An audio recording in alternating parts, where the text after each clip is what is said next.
STF special task force Haryana को वांछित अपराधी रोमिल बोरा, जिसके ऊपर हरियाणा पुलिस द्वारा 3 लाख का इनाम घोषित किया गया है, उसकी मूवमेंट और वेयर अबाउट्स के बारे में एक सूचना प्राप्त हुई। उस सूचना के उपरांत एसटीएफ द्वारा central unit in charge Rakesh Kumar के अंतर्गत एक टीम का गठन किया गया।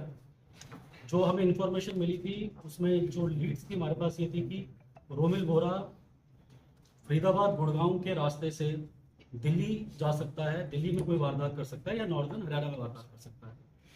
इसके उपरांत हमारे द्वारा एसटीएफ द्वारा दिल्ली स्पेशल सेल के काउंटर इंटेलिजेंस यूनिट से इंफॉर्मेशन शेयरिंग की गई, एक रूपरेखा बनाई गई और जितने भी हरियाणा से दिल्ली के प्रोबेबल एग्जिट रूट्स थे वहाँ पे एसटीएफ द्वारा जॉइंट नाकाबंदी की गई। और आज अर्ली मॉर्निंग आवर्स में रोमिल बोरा, जो कि एक वांछित अपराधी है, जैसे कि बताया कि उसके ऊपर 9 मुकदमे हैं हरियाणा में, पंजाब में, दिल्ली में, उसको नाकाबंदी के टाइम इंटरसेप्ट करने की कोशिश की गई बट ही एस्केप्ड और उसने ओपन फायर किया पुलिस पर्सनल पे। सेल्फ डिफेंस में एसटीएफ द्वारा भी क्रॉस फायरिंग की गई और इस क्रॉस फायरिंग में एक एसटीएफ के मुलाजिम सब इंस्पेक्टर रोहन को फायर आर्म इंजरी आई है, एक दिल्ली स्पेशल सेल का मुलाजिम सब इंस्पेक्टर परवीन को फायर आर्म इंजरी आई है और रोमिल को भी फायर आर्म इंजरीज आई थी। उसके उपरांत सीन ऑफ क्राइम से इनको नियरेस्ट हॉस्पिटल लिया जाता है जहां पे हमारे मुलाजिमों का इलाज होता है और रोमिल को डॉक्टर मृत घोषित कर देते हैं। रोमिल एक एक्टिव शूटर था, उसके ऊपर 9 मुकदमे थे जिसमें 7 हरियाणा के, एक मोहाली का और एक दिल्ली का। जो हरियाणा में मुकदमे थे जिसमें एक ट्रिपल मर्डर था खेड़ी लखा सिंह का, एक कुरुक्षेत्र में शाहबाद में लिकर कंट्रैक्टर शांतनु का मर्डर हुआ, कुछ वारदातें यमुनानगर में L1 पे हुई, ठेके पे हुई, कुछ इमिग्रेशन सेंटर्स पे की, attempt to murder with extortion. और जो ये शांतनु मर्डर केस में जो 376 नंबर मुकदमा है पीएस शाहबाद का, उसमें डीएसपी अमन जो एसटीएफ में है, इंस्पेक्टर प्रतीक जो माला यूनिट के और इंस्पेक्टर दीपेंद्र जो करनाल यूनिट के हैं, इन्होंने पहले 5 दिन में 5 बंदे पकड़े थे और कल और आज 5 और हमने अक्यूज उस केस में पकड़ लिए हैं। टोटल 10 अक्यूज हमने उस केस में पकड़ लिए हैं, जिसमें शूटर भी है, वो आदमी जिन्होंने रेकी की, लॉजिस्टिक्स प्रोवाइड किए, आर्म्स प्रोवाइड किए। तो अब तक जो शांतनु मर्डर केस है उसमें हमने 10 गिरफ्तारियां कर ली हैं और 11th जो रोमिल था उसका आज जो हमारा जो कॉम्बिंग और सर्च ऑपरेशन था उसमें क्रॉस फायरिंग में वो न्यूट्रलाइज हुआ। इसके अलावा अब तक इस इन्वेस्टिगेशन में शांतनु की केस में कोई भी वांछित अपराधी नहीं है। जो 5 हमने एक्यूज पकड़े हैं उसे पुलिस रिमांड में लेंगे, अगर कोई और फर्दर इंसाफ में नाम आएगा तो हम आगे कार्रवाई करेंगे। जो फॉरेन बेस्ड इनके एसोसिएट्स हैं हम उन पे भी काम कर रहे हैं। एसटीएफ द्वारा पिछले 2 सालों में 9 अपराधियों को जो विदेश में बैठे थे, कुछ फर्जी पासपोर्ट में गए थे, उन्हें लीगल कॉरस्पॉन्डेंस के थ्रू, सेंट्रल एजेंसीज और इंटरपोल के थ्रू 9 ऐसे वांछित जो बाहर थे उनको हमने डिपोर्ट या एक्सट्रेडिट करवाया है। और मैं आपके माध्यम से, social media, electronic media, print media सब यहाँ पे है, मैं आपके माध्यम से हमारे हरियाणा के युवाओं को ये अपील करना चाहता हूँ कि हम ये समझें कि ये जो फॉरेन बेस्ड गैंगस्टर्स हैं या जो भी हैंडलर्स हैं, इनका मेन पर्पस अपना है। ये आपकी वल्नरेबिलिटीज, किसी लड़के की अगर गांव में कोई रंजिश होगी पारिवारिक, या कोई स्कूल में किसी से तू मैमा होगी, वो इनको सोशल मीडिया में फॉलो करता है, फिर वो उनको कल्टिवेट करते हैं। ऐसे ही किसी को कच्चा लालच आ जाता है कि ब्रांडेड शूज देगा, ब्रांडेड टी शर्ट देगा, आपके ऊपर तो मुकदमे हो रहे हैं और ये बाहर बैठे हुए हैं। फिर कभी आपको छोटे मुकदमे में घुसा देंगे, फिर पैरवी करेंगे, फिर किसी बड़े केस में ले जाएंगे। तो मैं आप सभी मीडिया साथी से ये माध्यम से अपील करना चाहता हूँ, क्योंकि काफ़ी यंग बच्चे इनकी लॉजिस्टिक में हेल्प कर रहे हैं, फाइनेंसिस में हेल्प कर रहे हैं, डेट ड्रॉप में हेल्प कर रहे हैं। तो मेरी सभी युवा बच्चों से अपील है कि आप इन चीज़ों से दूर रहिए। इनके कोई सोशल मीडिया, कोई फॉलोइंग करने से कोई ज़रूरत नहीं है, और कोई भी इंफॉर्मेशन होती है आप डिस्ट्रिक्ट पुलिस को या एसटीएफ के साथ साझा कीजिए। सर, इसको क्रॉस फायरिंग में कितनी गोलियां लगी है, कोई पुष्टि हुई है? क्योंकि वो तो काफी सारी लगी थी, 7-8 उसको लगी थी साथ में।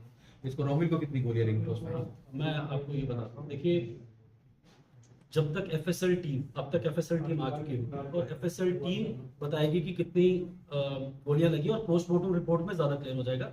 पर करीब करीब जो मेरे पास प्रिलिमिनरी नॉलेज है 25 से 30 दोनों तरफ से क्रॉस फायरिंग हुई है, जिसमें रोमिल की तरफ से भी, एसटीएफ हरियाणा और दिल्ली स्पेशल सेल की तरफ से भी 25 से 30 और स्पॉट ये जो फरीदाबाद मंगेर फरीदाबाद से फतेहपुर बेरी जो दिल्ली का रोड है उसके बीच अब कितनी दूरी है ये मैं नहीं बता सकता।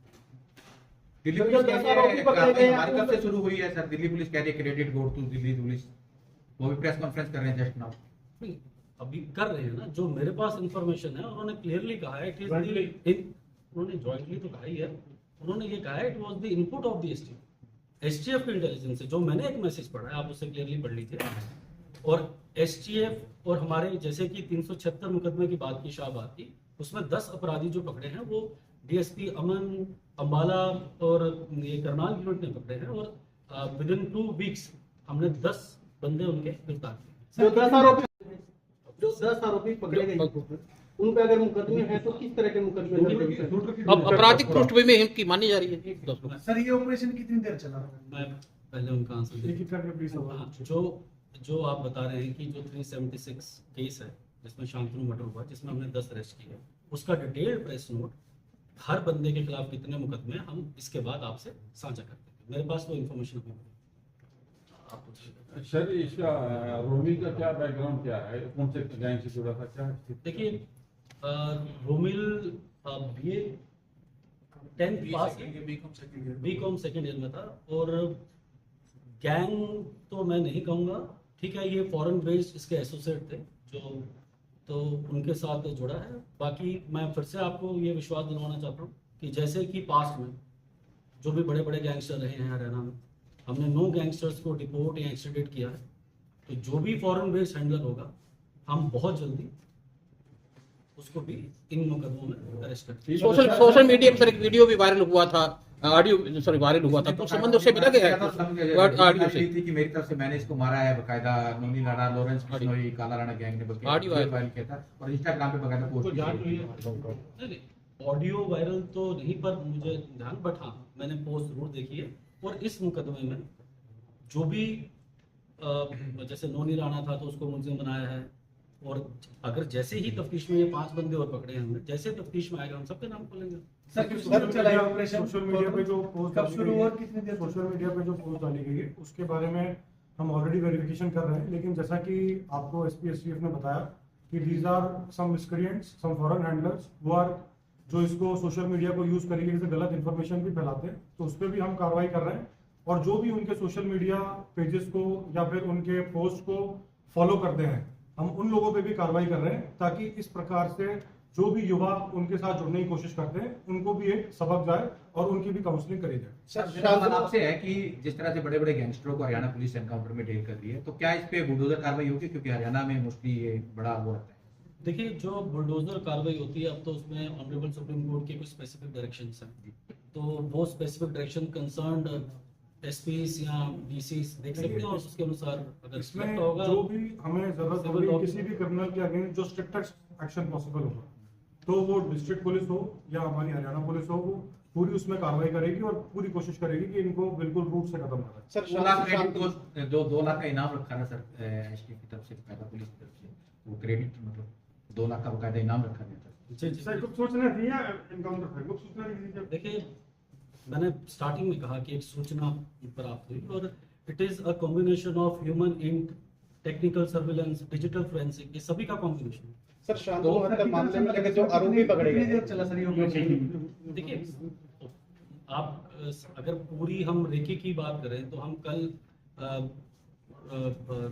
कल नाइट से ही हम सर्च कॉम्बिंग ऑपरेशंस, तो आई कैन नॉट डिफाइन कि कितनी देर चला ये ऑपरेशन, क्योंकि कॉम्बिंग, सर्च, नाकाबंदी, कितने एंट्री एग्जिट पॉइंट्स हैं। सर फायरिंग जो फायरिंग शूटिंग मैं देखो मैं वो कह रहा हूँ ना, ये तो इन्वेस्टिगेशन है, वहाँ भी पर्चा दर्ज होगा, जो एफआईआर की कॉपी आएगी उसमें सभी ये चीजें लिखी होंगी, वो आपसे हम डिटेल प्रेस नोट में शेयर करेंगे। सर शांतनु हत्या मामले में जो आरोपी पकड़े थे, इनमें शूटर कितने हो गए? शूटर इसमें मैं दो एक रोमिल और एक शूटर। सर शांतनु हत्या मामले में जो आरोपी पकड़े थे 6 दिन के रिमांड पे थे, उनसे पूछताछ में कुछ सामने आया कि शांतनु से किसी तरह की कोई फिरौती मांगी गई हो?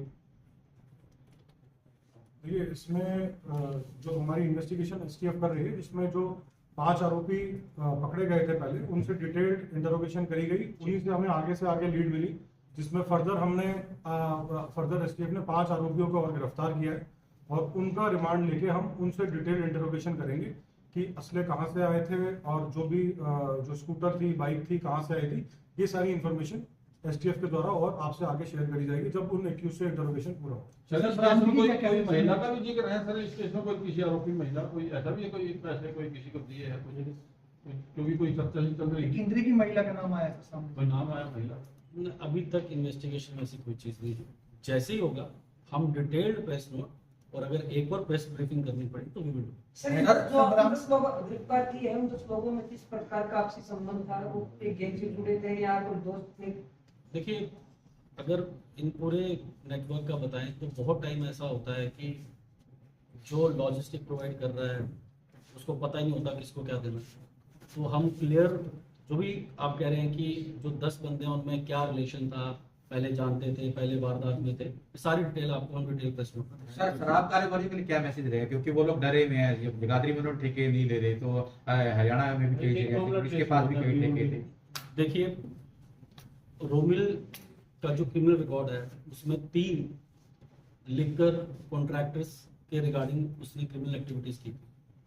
तो मैं यही आश्वासन देना चाहता हूँ हरियाणा पुलिस की तरफ से, अपने डीजी साहब की तरफ से, ऑनरेबल सीएम साहब की तरफ से, कि आप बिल्कुल भी इस चीज़ की फिक्र ना कीजिए। टारगेट हार्डनिंग कर रहे हैं, डिस्ट्रिक्ट पुलिस उनको प्रोटेक्शन दे रही है और जैसे जैसे हमारी अचीवमेंट्स होती जाएंगी और वो उनको पता लगता रहेगा, दे विल फील कंफर्टेबल। ऐसी कोई बात नहीं।